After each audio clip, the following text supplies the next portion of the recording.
Por favor, abra tua Bíblia comigo no Salmo de número 115. Salmo de número 115.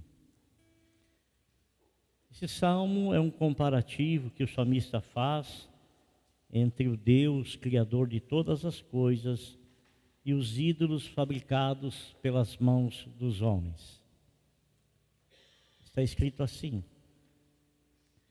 não a nós, Senhor, nenhuma glória para nós, mas sim ao teu nome, por teu amor e por tua fidelidade. Porque perguntam as nações: onde está o Deus deles? O nosso Deus está nos céus e pode fazer tudo o que lhe agrada.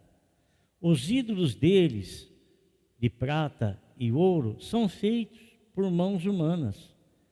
Tem boca, mas não falam. Tem boca, mas não podem falar. Tem olhos, mas não podem ver. Tem ouvidos, mas não podem ouvir. Tem nariz, mas não podem sentir cheiro. Tem mãos, mas não podem apalpar. Pés, mas não podem andar. E não emitem som algum com a garganta. Tornem-se como eles aqueles que o fazem e todos os que neles confiam. Confie no Senhor, ó Israel. Ele é o seu socorro e o seu escudo. Confiem no Senhor, sacerdotes. Ele é o seu socorro e o seu escudo. Vocês que temem o Senhor, confiem no Senhor. Ele é o seu socorro e o seu escudo. O Senhor lembra-se de nós e nos abençoará.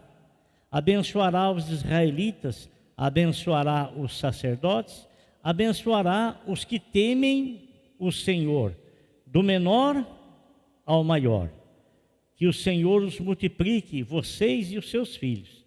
Sejam vocês abençoados pelo Senhor, que fez os céus e a terra.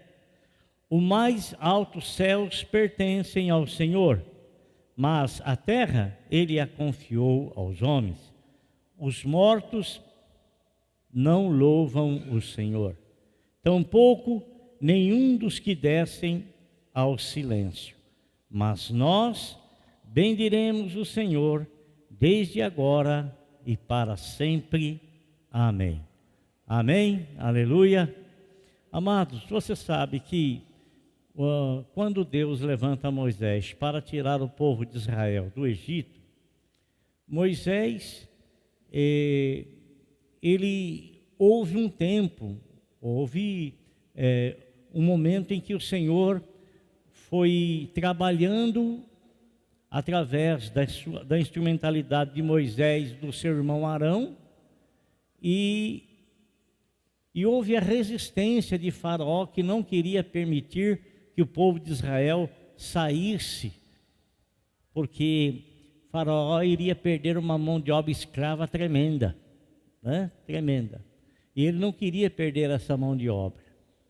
Mas Deus queria que o povo dele saísse do jugo da escravidão e rumasse em sentido à liberdade, em sentido à terra que o Senhor havia prometido a Abraão 400 anos antes. Deus, Ele não teve muito problema para tirar o povo de Israel do Egito. Não teve. Mas um povo com 400 anos formado no lugar, consequentemente esse povo aprendeu a cultura do local onde estava estabelecido. Aprendeu. E a gente percebe, irmãos, que no Deus levar o povo de Israel, tirando do Egito e levando para a terra prometida, as atitudes que o povo de Israel tinha eram atitudes que foram aprendidas pela cultura dos egípcios. Tanto que, quando Moisés subiu ao monte, onde ele recebeu as tábuas da lei para orientar o povo, quando ele chega lá embaixo, o irmão dele, Arão, olha só, O irmão dele, Arão, que foi usado por Deus para falar com o faraó, ele, Moisés, viu aqueles milagres todos que Deus fez, atravessou o Mar Vermelho e tudo, coisa magnífica e maravilhosa. Ele foi pressionado pelo povo, porque acharam que Moisés tinha desaparecido, tinha sumido, ele ficou 40 dias lá no monte. Acharam que ele não voltaria mais. E eles queriam um líder, eles queriam um Deus visível, né? E o que eles fazem? Eles pegam todo o ouro que eles receberam lá do Egito, né? Que foi uma paga, né? Foi um fundo de garantia pelo trabalho que eles exerceram lá. Dão o ouro lá e eles fazem desse ouro, derretem esse ouro e fazem um bezerro para adorar. Então, estava impregnado isso no coração deles, porque lá no Egito eles adoravam um bezerro, né? Adoravam. Lá eles adoravam muitos e muitos e muitos deuses. Então, Deus, ele quase não teve problema nenhum para tirar o povo de Israel do Egito, mas ele teve muito difícil para tirar do coração do povo a cultura egípcia.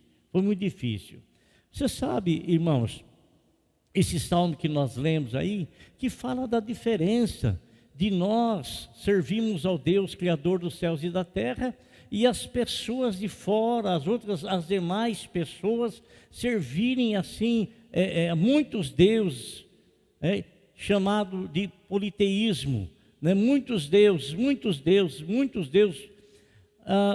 O Senhor Jesus Cristo, quando esteve aqui, ele foi um pregador itinerante. O que é um pregador itinerante? Ele não tinha um local fixo para ficar. A pessoa não podia dizer, vamos lá que ele está lá, essa hora que tem culto ele está lá.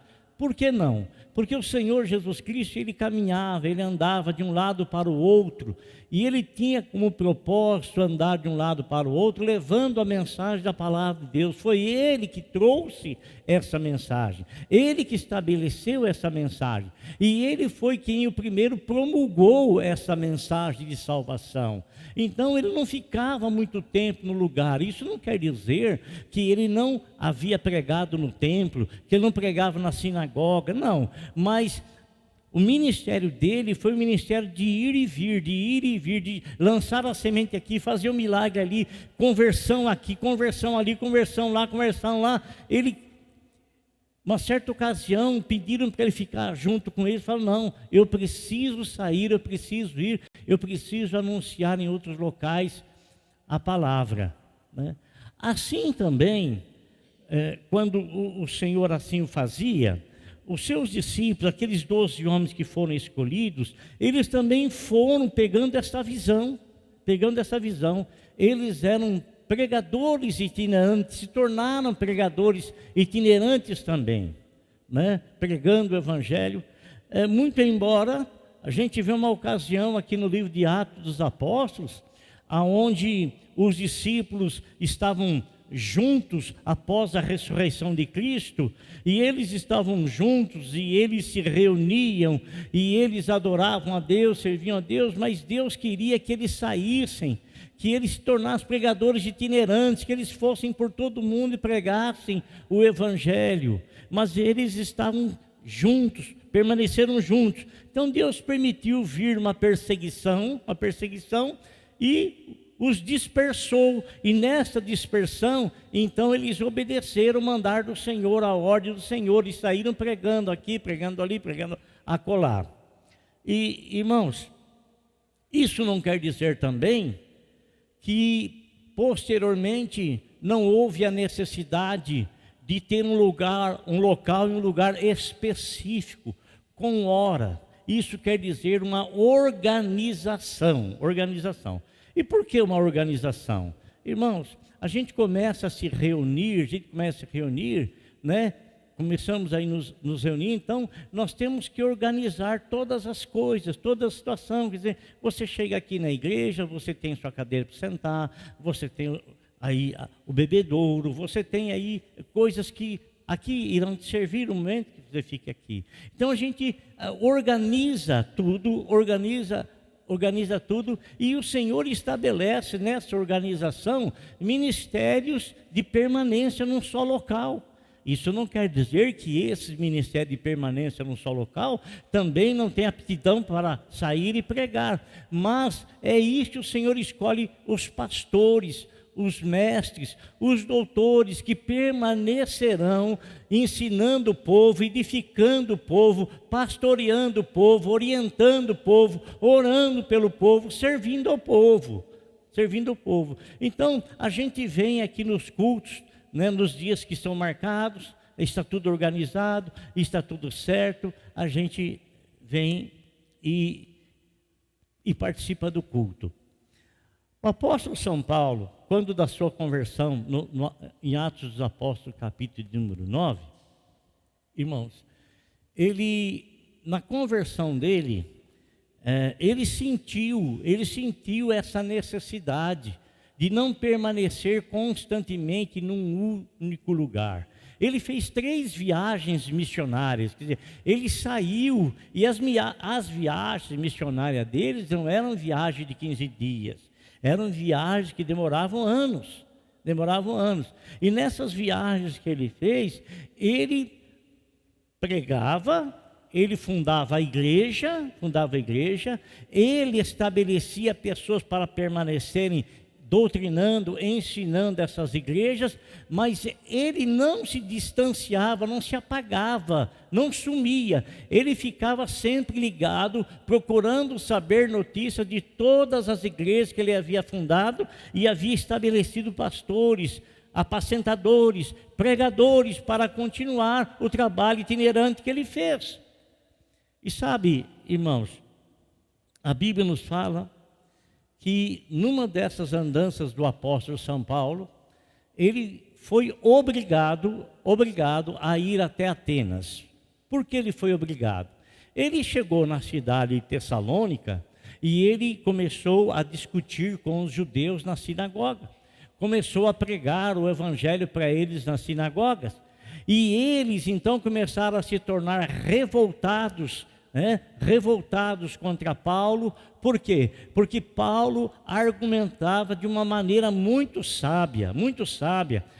Vocês sabem que ele foi ensinado aos pés de Gamaliel. Ele recebeu dos melhores ensinamentos, ele recebeu de um rabino muito estimado na época, de muita fama na época, muita fama no sentido de ser sábio, de ensinar o Velho Testamento. E Paulo, então, ao converter-se, ele sabia profundamente o Velho Testamento. E o Velho Testamento, foi ele que escreveu que aquilo que foi escrito no Velho Testamento eram sombras da realidade que haveria de vir. E a realidade era a pessoa de Cristo. Então ele conhecia tudo que estava escrito de profecias a respeito do Senhor. E agora ele se converteu a Cristo. E Cristo começou então a trazer revelação para ele a respeito do que estava escrito e se cumprindo na pessoa de Cristo nosso Senhor. E, amados, Paulo, então, ele começou a discutir, e as pessoas não tinham como discutir com ele. E não tendo como discutir com ele, eles apelavam. O que eles queriam fazer? Queriam matar Paulo. Queriam matar. E ele sai dali e ele vai para Bereia. Chega lá na cidade de Bereia, o que ele faz? Ele começa a ensinar as pessoas que lá estavam. E aquelas pessoas, a Bíblia fala assim, que as pessoas de Bereia eram mais nobres do que de Tessalônica. Por quê? Porque as pessoas em Bereia, quando Paulo falava, eles tinham o livro da lei na mão. Então, eles confirmavam aquilo que Paulo falava, se realmente estava escrito daquela forma, daquele jeito. É bom você trazer a Bíblia na igreja, não é mesmo? Né? Ou em papel, ou em online, é bom trazer, sabe? Então, eles, está escrito, é assim mesmo, está escrito, está falando o que está escrito, está falando o que está. Então, irmãos, muitos homens, muitas pessoas começaram a seguir o apóstolo São Paulo. Mas o que aconteceu? Os judeus que queriam matá-lo lá em Tessalônica vão para Bereia. E quando eles chegam em Bereia, eles começam a fazer um levante terrível contra Paulo. Terrível, terrível, terrível. A ponto de colocar a vida dele em risco. Os irmãos pegam Paulo, levam-o para a cidade litorânea, e depois dessa cidade litorânea, eles levam Paulo para Atenas, na Grécia. Você sabe que a Grécia é o berço da civilização moderna. Os filósofos, os maiores filósofos, os mais famosos filósofos, são de lá. Sócrates, Platão, Aristóteles, né? Pessoas que diziam assim que havia necessidade do homem não apenas trabalhar 8 horas por dia, mas que ele trabalhasse apenas 4 e que ele tivesse o restante das 4 horas somente para pensar, somente para meditar, somente para tentar descobrir coisas e coisas, meditação e coisas. Esse era o pensamento deles, era o pensamento deles. O que eles queriam que acontecesse. E Paulo, irmão, quando ele chega em Atenas, e ele está lá em Atenas esperando 2 pessoas. Quem que ele está esperando? Ele está esperando Silas e Timóteo, pessoas que estavam com ele lá em Tessalônica, pessoas que foram com ele em Bereia, só que esses não corriam risco de vida, porque não era eles que discutiam com as pessoas, não era ele que dialogava, era Paulo,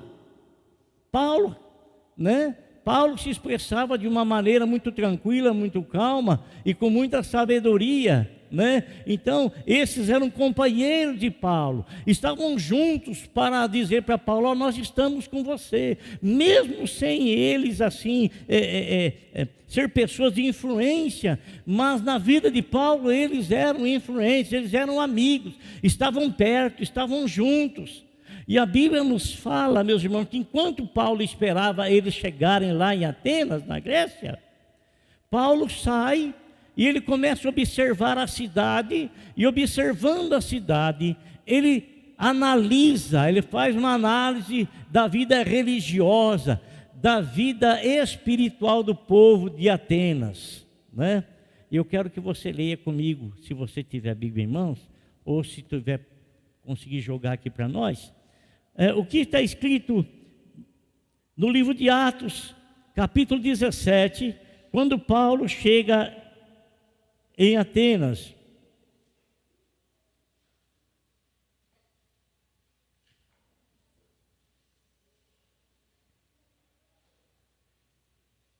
(17:16) fala assim, ó: enquanto esperava por eles em Atenas, Paulo ficou profundamente indignado ao ver que a cidade estava cheia de ídolos. Então Paulo, irmão, ele olhou a cidade, ele observou a cidade e ele viu o estado espiritual da cidade. E isso trouxe indignação no coração dele. Por que que trouxe indignação no coração dele? Porque ali, amado irmão, havia muitas pessoas que não faziam outra coisa a não ser filosofar, a não ser pensar, a não ser analisar a vida, não faziam outra coisa. E mesmo assim, eles não percebiam, eles não enxergavam, eles não viam e eles não adoravam a Deus unicamente. Você sabe que existem 3 religiões que são monoteístas. O que é uma religião monoteísta? É a religião que adora um único Deus, único Deus. Politeísta é a religião que adora um punhado de Deus. Deus é isso, aquele é Deus, aquele outro é Deus, a madeira é Deus, o pau é Deus, a árvore é Deus, a ave é Deus, a vaca é Deus, sabe? Agora, as 3 religiões que são monoteístas, primeiro, a judaica, nós os cristãos, que a nossa cultura é judaica cristã, que nós adoramos o único Deus, muito embora revelado em 3 pessoas, porque assim a palavra de Deus nos mostra ser Deus Pai, Deus Filho, Deus Espírito Santo, Deus triuno. Você consegue conceber isso? Eu não consigo, Porque se eu conseguisse, eu não seria homem, seria Deus. E se eu conseguisse, Deus não seria Deus, ele seria homem. Então, Deus, é supremo, está muito além da nossa capacidade, está muito além do nosso pensamento, está muito além daquilo que a nossa mente consegue alcançar, consegue chegar. E ninguém consegue explicar Deus, ninguém consegue, porque ele não é homem. O homem consegue explicar o próprio homem, mas ninguém consegue explicar Deus. Mas Deus se revela na palavra dele, e ele revela-se como Pai, como Filho, como Espírito Santo, porque o Pai é onipotente, onipresente, onisciente, está descrito na palavra, porque o Filho é onipotente, onisciente e onipresente, está escrito na palavra, e porque o Espírito Santo é onipotente, onipresente, onisciente, está escrito na palavra, e nós não podemos negar aquilo que o próprio Deus revelou, como Ele é, muito embora nós não conseguimos alcançar a amplitude desse pensamento e a amplitude dessa pessoa. Não tem como. Não tem. Fala para o teu irmão assim, Deus é Deus, fala para ele.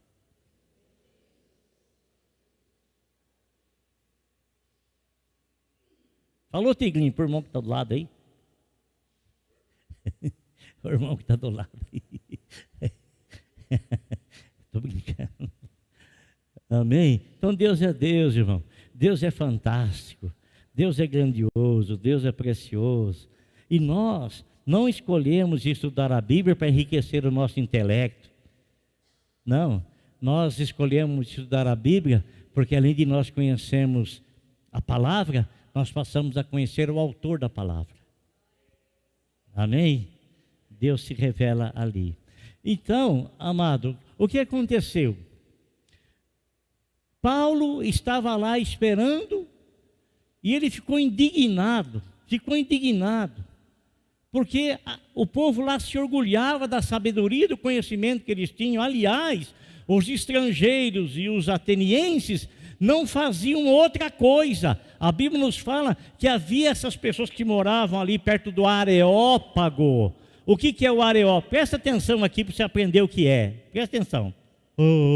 Presta atenção, para você não ficar com a cabeça aí sem saber nada. Estou dando uma aula para você e você não vai. Não. Fica aí, presta aí. Então o Areópago era um local, numa colina, e era alto. Aqui embaixo não havia o auditório, assim, para as pessoas sentarem, mas era um espaço vago, grande. Todas as pessoas que queriam discursar, que queriam fazer alguma coisa, vai cair na sua prova lá na sua escola, hein? Olha lá. Ia no Areópago, era levado no Areópago. E lá então ele discursava. E havia os atenienses e havia também os estrangeiros que moravam ali, que vinham aprender dos filósofos ali, né? Eles não faziam outra coisa, a não ser escutar coisas novas, novidade. A não ser isso, ficavam ali. Quando Paulo olha, irmão, ele vê a colina do Areópago, era bem em frente ao parlamento grego, tá? Bem em frente. Ali, irmãos, Paulo então ficou indignado. Mas como é que pode? Como é que pode? Você já ficou indignado com alguma coisa? Já ficou? Já ficou indignado? O nosso país é um país que, para ninguém deixar de ficar indignado. Ninguém. Quem conhece um pouco de direito, sabe tudo o que acontece, tudo que se fala, tudo que se diz lá, e se comparar, vai saber que não tem nada de acordo com os livros. Nada. Né? Homens que são senhores da lei e não obedientes à lei. Então, Paulo ficou muito chateado, muito aborrecido, indignado. E no ele ficar indignado, ele não se conteve. Ele começou a falar com as pessoas, começou a discutir com as pessoas. né? Quando eu digo discutir, não é discutir com o intuito de brigar, é ideias, razão, palavras. Não era discussão, não é aquela coisa lá de um começar a querer falar mais alto do que o outro para impor a ideia dele, para impor aquilo que ele pensa e para fazer outro engolir goela abaixo. Não era. Discutindo, conversando, expondo suas ideias. Aí a gente vê, irmãos, o que o apóstolo São Paulo vai começar a falar. Ele disse assim, por isso, 17, por isso discutia na sinagoga com judeus e com gregos tementes a Deus, bem como na praça principal, todos os dias, com aqueles que por ali se encontravam. Alguns filósofos epicureus e estoicos começaram a discutir com ele. O que eram esses filósofos aí? O que eles pensavam e o que eles achavam? Irmãos, olha só, a filosofia dos epicureus era assim, ó, afirmavam que a satisfação dos apetites e prazeres eram a única finalidade da vida. Então, a filosofia dos epicureus. Está escrito ali, olha lá que belezinha. Alguns filósofos epicureus e estoicos começaram a discutir com ele. Alguns perguntavam, mas antes quero explicar para você o que eram os epicureus, né? Que eles afirmavam que a satisfação dos apetites, dos prazeres, eram a única finalidade da vida. Os estoicos ensinavam que o homem não pode se deixar abalar pela alegria ou pela tristeza. O que quer dizer isso? Sabe aquela pessoa que vira uma pedra? Ele não tem emoção, ele não tem tristeza e ele também não tem alegria. Absolutamente nada o comove, nada mexe com ele. Esses são os estoicos, né? E esses filósofos, eles perguntaram para o Senhor, passa lá, perguntaram para Paulo, o que está tentando dizer esse tagarela? Tagarela, irmão, pejorativo. Não é realmente essa palavra que se falaram para ele, né? É um termo pejorativo. E eu dizia, parece que está anunciando deuses estrangeiros. O que Paulo estava falando, irmão? O que Paulo estava falando? Paulo dizia o seguinte, a única coisa que ele transmitia, a única coisa que ele fazia, a única coisa que ele falava era a respeito de nosso Senhor Jesus Cristo. Isso não quer dizer que ele sabia tão somente sobre isso. Não, até porque a Bíblia nos fala que ele se fazia de tudo para com todos, para que de algum jeito pudesse ganhar algum. Quer dizer, ele estava em páreo com qualquer tipo de pessoa, com qualquer, seja estudado, ele se fazia igual à pessoa para poder convencer a pessoa da palavra que ele pregava, porque para ele o Evangelho foi a vida, para ele o Evangelho, como para nós, a salvação. Então ele não conseguia ficar de lábios fechados, ele não conseguia fechar a boca num dia em que ele tentou fechar a boca, que estava com medo de alguém, alguma coisa ia acontecer, ele já tinha passado muitos perigos de morte.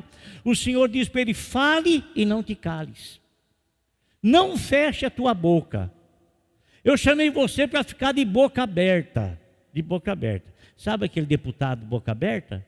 Já ouviu falar dele? Não, ninguém ouviu falar do deputado boca aberta? Foi caçado, a boca dele era aberta demais, né? Falava coisa indevida, foi caçado, não ficou nem lá do Paraná, né? E Paulo, ele não podia fechar os lábios.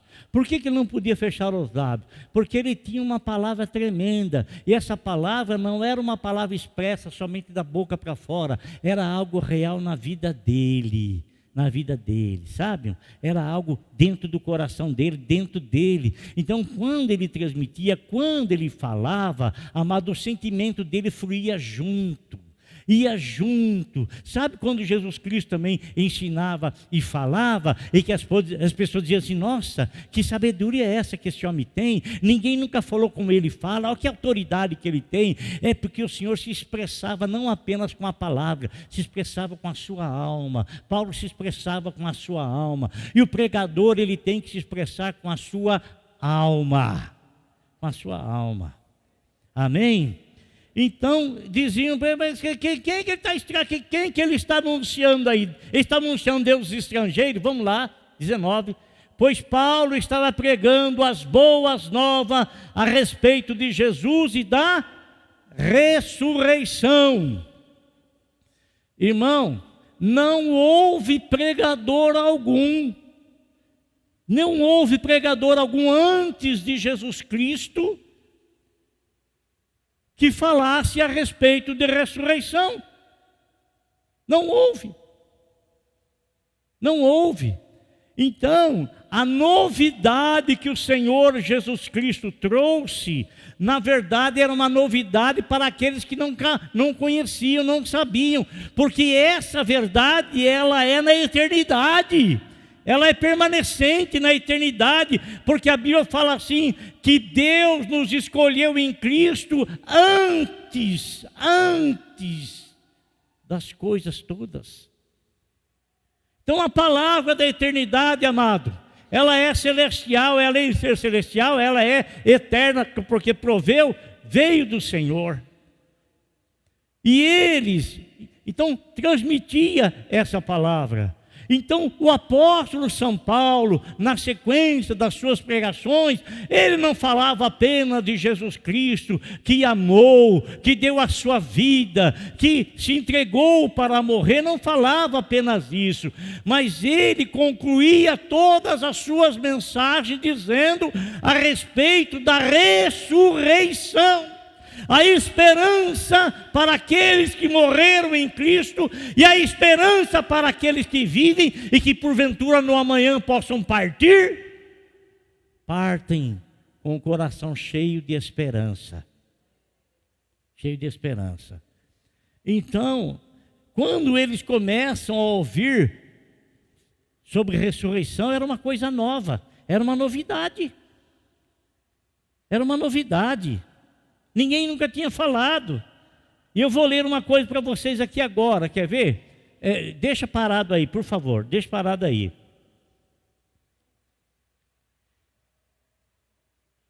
Então,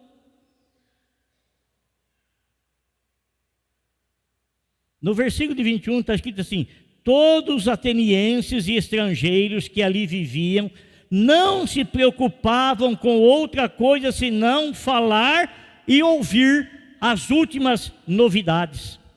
Então, quando alguém vinha com uma nova palavra, um novo ensino filosófico, teológico, né? Então eles levavam no Areópago para ouvir que era novidade.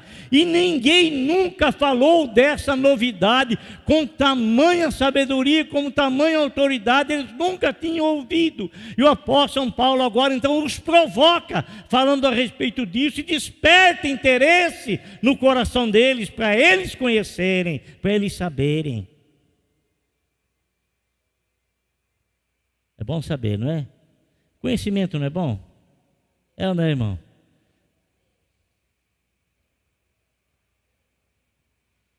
Conhecimento é bom, não é, Luciene?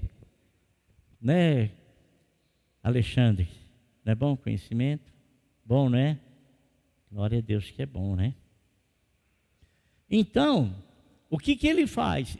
Ele é colocado, é levado no Areópago, e ele está ali no Areópago. Aí ele vai então começar a falar sobre a mensagem. Então levaram a uma reunião no Areópago, onde lhe perguntaram, 20, podemos saber que novo ensino é esse que você está anunciando? Você está nos apresentando algumas ideias estranhas e queremos saber o que elas significam. Vamos lá? Todos os atenienses e estrangeiros que ali viviam não se preocupavam com outra coisa, senão falar ou ouvir as últimas novidades. eles citam logo anteriormente, né, que eles queriam ouvir novidades. Se era novidade, eles queriam saber. Então, aí está eles pedindo para Paulo que queriam ouvir essa novidade. Então Paulo levantou-se na reunião do Areópago e disse: atenienses, vejo que em todos os aspectos vocês são muito religiosos. Irmão, ser religioso não quer dizer que a pessoa é um cristão de verdade. Ser religioso é a pessoa respeitar e praticar os ensinos religiosos da sua religião. Ser cristão é diferente. Ser cristão, amado, é você ser discípulo do Senhor. É você aprender com o Senhor e, além de aprender com o Senhor, é você ter contato, ter comunhão com o Senhor. Ser abençoado, crescer na graça com o Senhor através do contato, através do relacionamento, né? E também conhecer os princípios da vida cristã, aquilo que a palavra nos ensina. Então, Paulo fala para eles: eu vejo que vocês são um povo muito religioso, muito. Vamos lá. Pois andando pela cidade observei cuidadosamente seus objetos de culto e encontrei até um altar com essa inscrição: ao Deus desconhecido. Ora, o que vocês adoram, apesar de não conhecerem, eu lhes anuncio. Você sabe, irmão, que tem muita gente que respeita a Deus. Você sabe disso. Tem muitas pessoas que respeitam a Deus, têm reverência para com Deus. Mas, essas mesmas pessoas que respeitam a Deus, têm reverência para Deus, têm até um certo temor de Deus, elas são muito religiosas.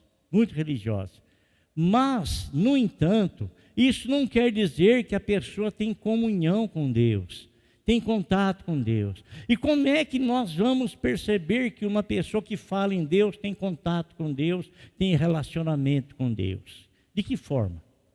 De que maneira? De que jeito? O próprio Senhor Jesus Cristo disse: olha aqui, pelos frutos vocês vão conhecê-los. Pelo fruto. Quando digo fruto, não é que ele vai dar maçã na cabeça dele, ele vai dar pera na cabeça dele, ele vai dar cachos de uva na sua orelha, não. Mas quando diz pelos frutos conhecereis, é que de uma mesma fonte não pode jorrar água amarga e água doce. Não pode. De uma mesma fonte não tem como ser extraído água amarga e água doce.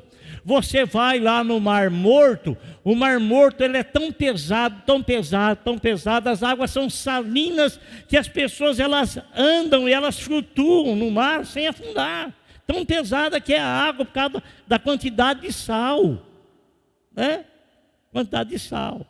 Se você tomar um gole daquela água lá, né, você vai ter que tomar muitas águas para poder aliviar o sal que você vai ingerir.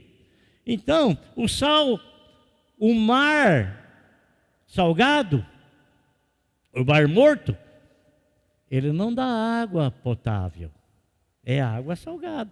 Vá no mar, você pode até experimentar lá, quero experimentar, pega uma caneca para mim ver se realmente a água do mar é salgada.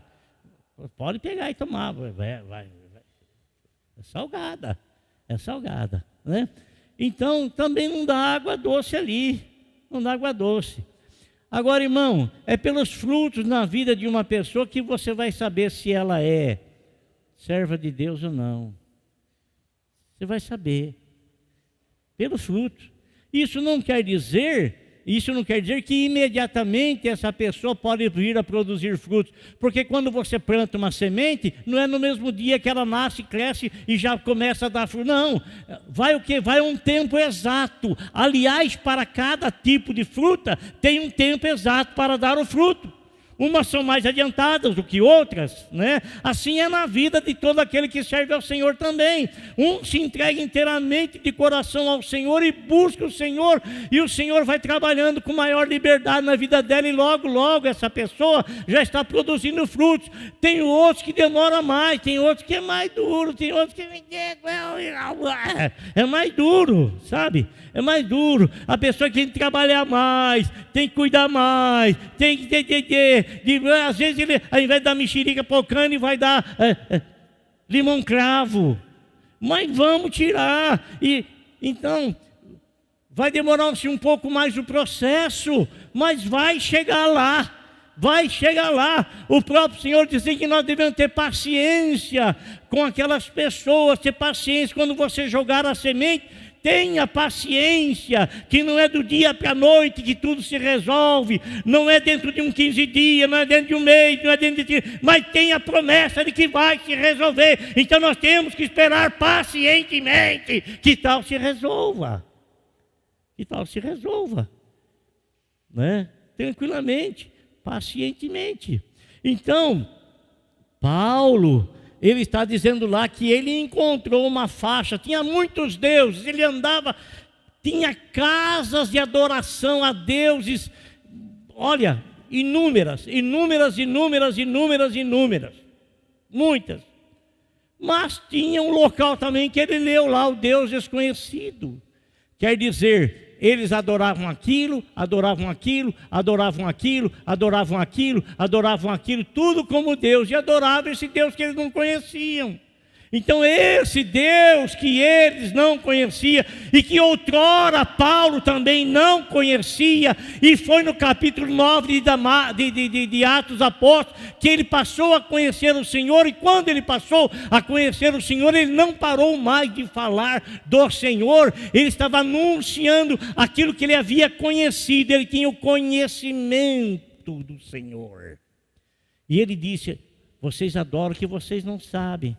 Você lembra o que Jesus Cristo falou para a mulher samaritana?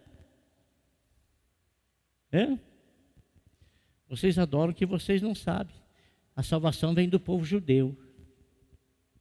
Não foi isso que ele falou? Mas elas adoravam. Então tem muitas pessoas que adoram a Deus, mas não têm comunhão com Deus. E por que não tem comunhão com Deus? Porque não adora somente a Deus. Você se lembra quando Satanás foi tentar o Senhor Jesus? Eu me digo assim, você se lembra de ter lido. Quem é que já leu isso? Quem é que já leu? Já leu, não leu?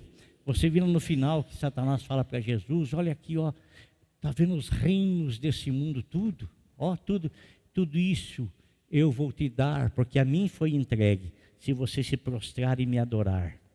O que Jesus falou para ele? Arreda-te de mim, Satanás. Porque está escrito: somente ao Senhor teu Deus adorarás, e só a Ele prestarás culto. Entendeu? Não foi isso que ele respondeu? Então, presta atenção, ó o texto que diz: somente ao Senhor teu Deus adorarás, e só a Ele prestará culto. Então, se eu adorar qualquer outra coisa, e se eu não prestar culto somente ao Senhor, eu vou estar adorando indiretamente Satanás, e vou estar prestando culto indiretamente a Ele. Escute o que eu vou lhe dizer. Anos atrás,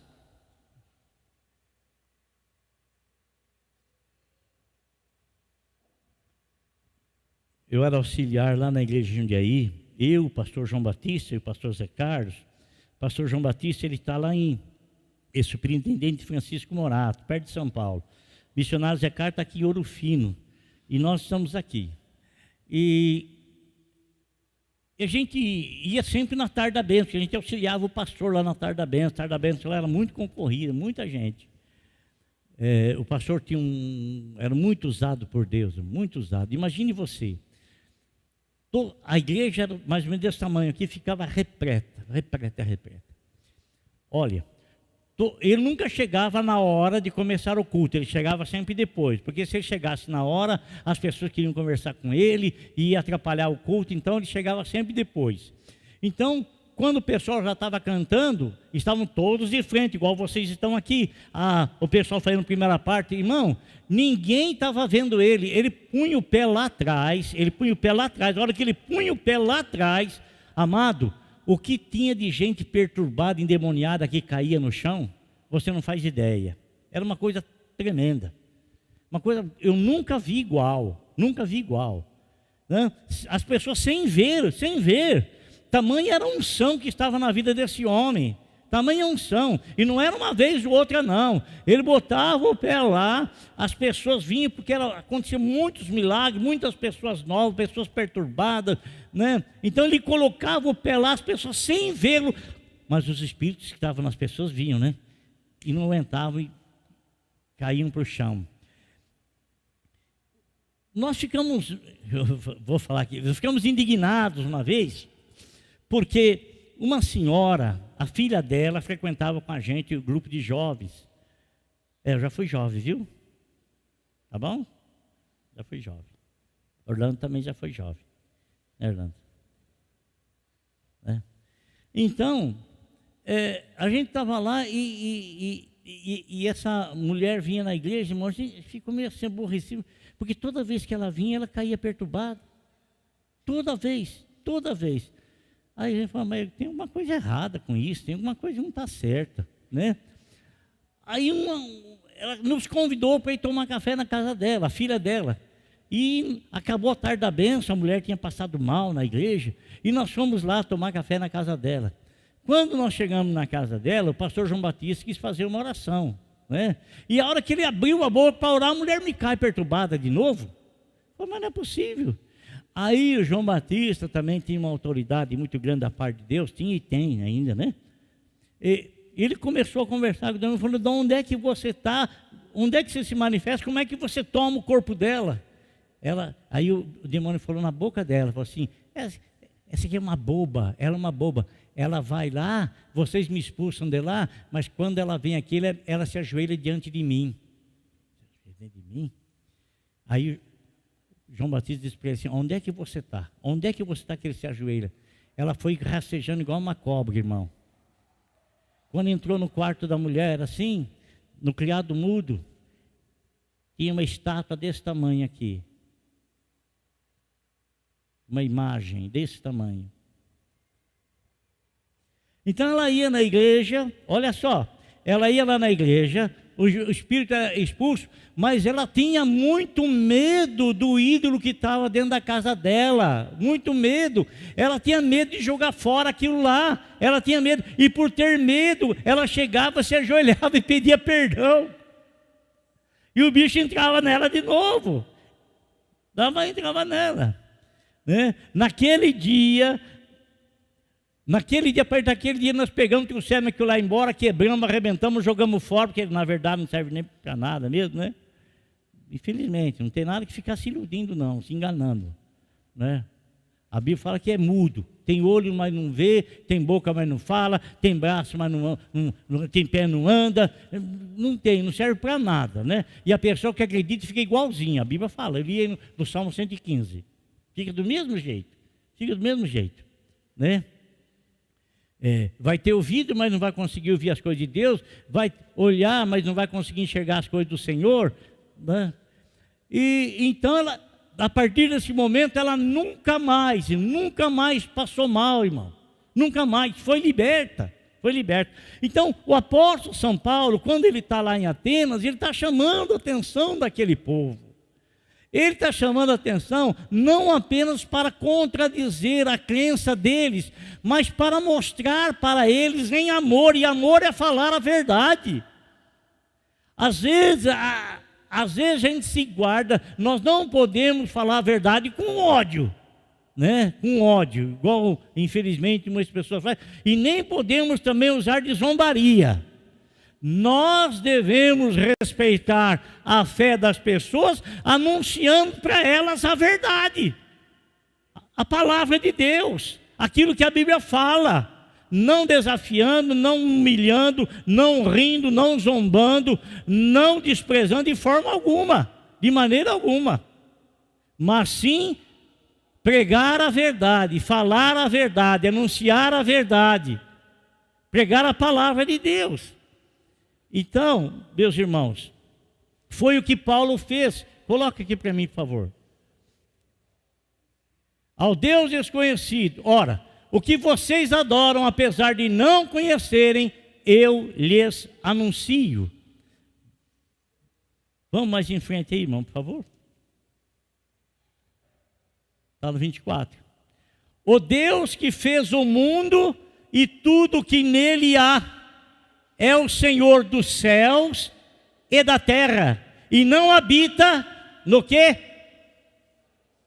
Não habita no quê? Oh, irmãos,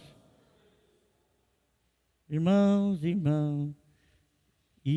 você sabe o valor que tem uma alma. Amém? Então o que ele estava anunciando? A verdade, ao Deus desconhecido. E olha lá, irmão, presta atenção nessa palavra, ó. O Deus que fez o mundo, o que Deus fez? O mundo, tá. E tudo o quê?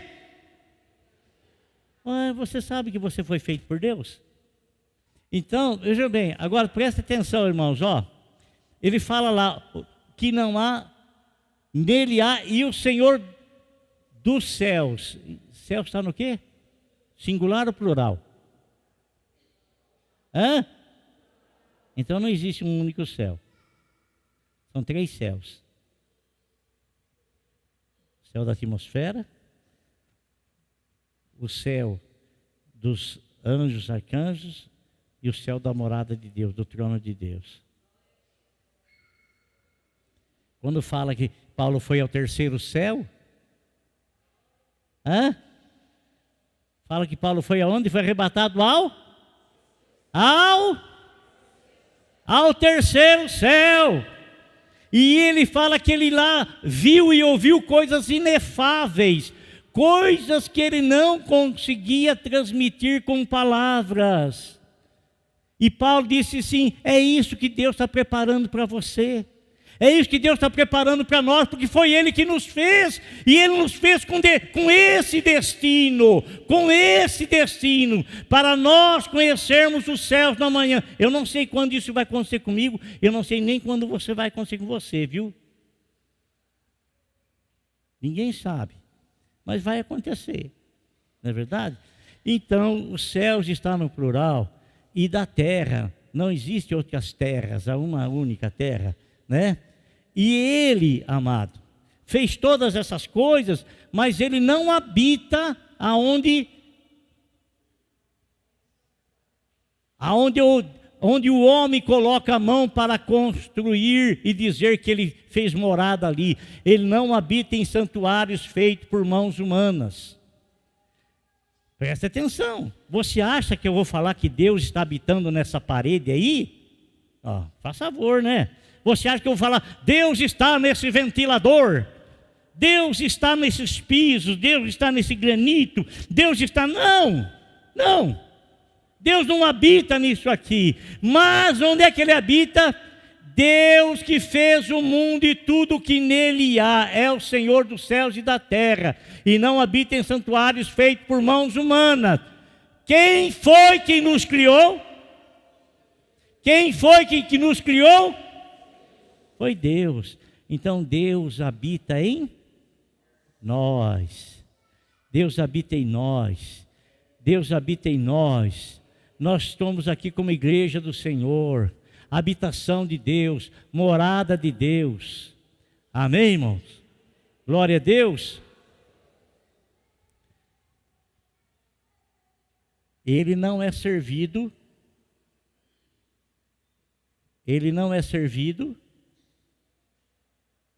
Presta atenção aqui, irmão. Presta atenção.